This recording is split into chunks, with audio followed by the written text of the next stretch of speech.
Hey, Michael Nelson here. Welcome to the video series on solving small business challenges.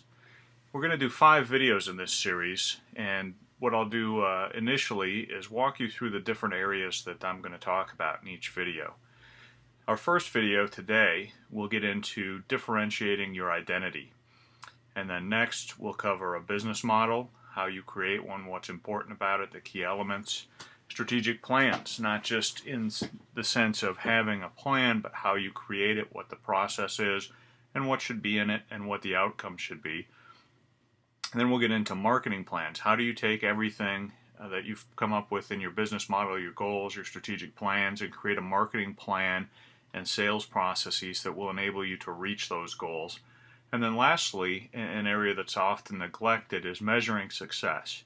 How do you measure where you are against where you want to be and where you're going, and how do you set that up? So let's get into differentiated identity first. So first off, why do you want to be different? Why can't you just open your doors and be like everyone else? And the first reason is price. If you're like everyone else, then you're very much like a commodity. A commodity is just something like corn, for instance. Corn from one field is about as good as corn from a field from one state over, and what they compete on then is price. So if you set up your business and you're like everyone else in your town, then what you're going to end up competing on in most cases is price. So you need to differentiate yourself, make yourself different, either through the services you provide, the way that you provide them, the people that you serve, whatever it might be. Don't fall into the trap of becoming a commodity. Next, you need to define your business. Most people think this is pretty easy. I'm a plumber, I'm a consultant, I'm a graphic designer. But that's not what we're talking about here. We're getting more in depth, and this falls in line with how you're going to differentiate yourself. So first off, you want to create some statements, a mission statement, a value statement, and a vision statement.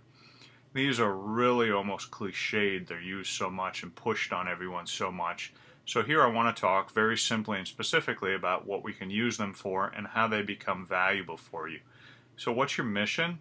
Simply why your business exists, right? Why are you here? We serve the following. We provide X for X. We solve these type of problems. Couple of sentences. What's different about you? What do you do? Who do you serve? Okay, not hard, but important to be clear. Next is your values, really, and this is simply, what do you stand for? How does your business operate? Are you operating as a nonprofit? Do you think it's very important to hire veterans or serve veterans? Are you very social conscious? Are you green? What is it that you stand for? What's your line in the sand? And you put that into your value statement. And your values can simply be a list of values and why they're important to you and how you do business. And then your vision. Your vision is more your inspiration. It's your big, hairy, audacious goal. Your vision should just be one sentence. This is your notional piece. It's not time constrained. It's out there in the future, but you're working towards it. My favorite vision statement, one that really makes it easy to understand, is Stanford. When it started, and this was maybe 150 years ago that they released this statement, their vision was to be the Harvard of the West, and that guided everything that they did. Now, obviously, they had short-term goals, but they were all moving towards that, and I think very much you could say that they've reached that goal. So now that you've defined your business, now you want to move into the actual goals. So what are your business goals? Obviously one that comes to mind is money. We want to earn X amount of dollars, but maybe you have other goals as well. Maybe you want to, serve, a number of clients. Maybe you want to, donate 10%, to your favorite charity. Whatever your goals are for the business, have them in here. Maybe you're looking at, you have 10 clients and you want 20, 20 being your goal. Whatever it is, this is what your goals are for your business. Then I think it's important for you as a business owner to have goals as a business owner. Why do you own a business? Because could be money, could be time, having control of your time. It could be the satisfaction that you get from being your own boss and delivering. It could be freedom. So it could be any of these things. It could be all of these things. It could be something I haven't listed. But know what you want from your business. And why is this important? Because if you put a plan together, for instance, that requires you to work 90 hours a week, many small business owners do. So if your plan leads you down that path, you might get your money, but you're not getting your time. That might not make you very happy, and you're certainly not loaded with freedom if you're working 90 hours a week. So you can tell right off the bat if you have a plan as you get into the business models and plans and marketing that requires you to work this much, and maybe it's to reach your financial goal. But maybe you understand that you'll have to work 90 hours in the short term to get things started, and then you know that you'll be able to roll back to 50 or 40 or maybe 30, whatever your goal is. It's important to know these right out of the gate so that you don't set goals as a business that contradict your goals as a business owner. Okay, what do we talk about in terms of goals? We don't just say, I want to be a millionaire. Well, that doesn't tell you much, and it certainly doesn't give you much to act on. So you want your goals to be specific. Define them well. Don't be nebulous. I want to be wealthy. That's nebulous. I would like to earn $150,000 with my business next year. That's specific. Measurable. I want to be wealthy isn't measurable because, who defines what wealthy is? You, someone else? Do you have an idea of what that means to you? So you want this to be measurable, whatever your goal is. I want to capture 20 new clients is better than I want to capture more clients. Attainable. Let's say you want to capture and have 20 clients. That's probably attainable. Let's say, you set a goal of, I want to have 200 clients.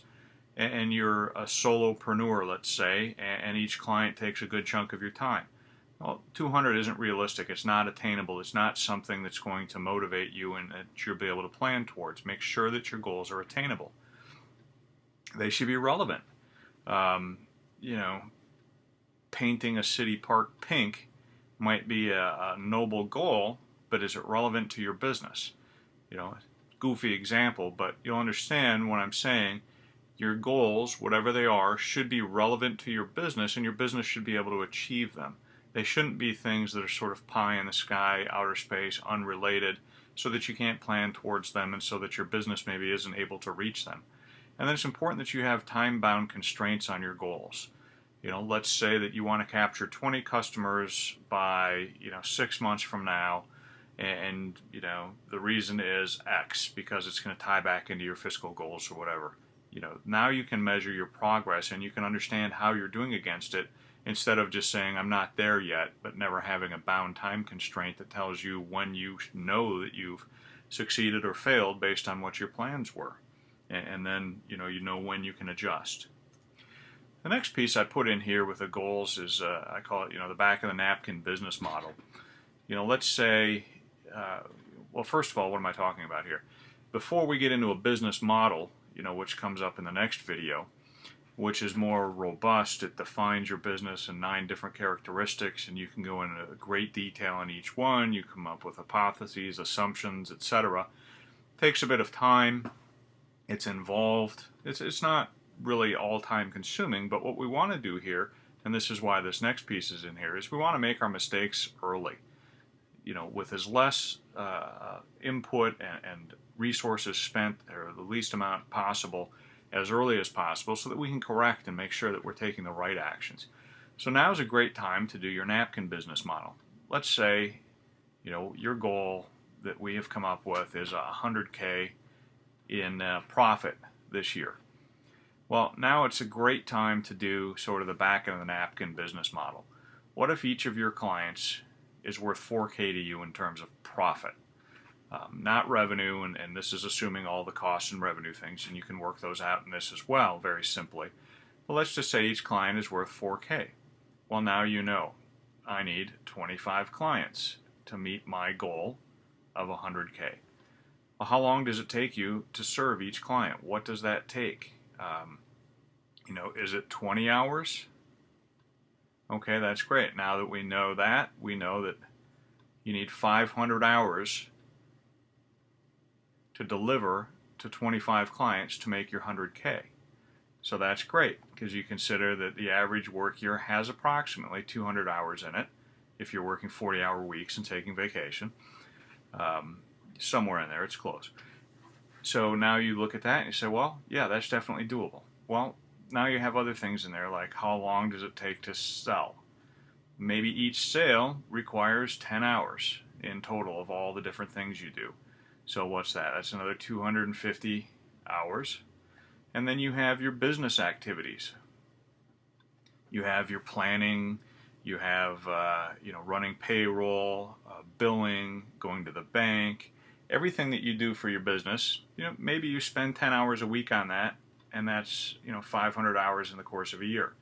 So now we have 500 hours, 250 hours to do the sales, another 500 here, and so you're looking at 1,250 hours to get your 100K.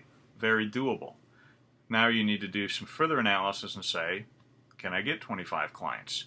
Or, is it such a small market where 15 is going to be your max?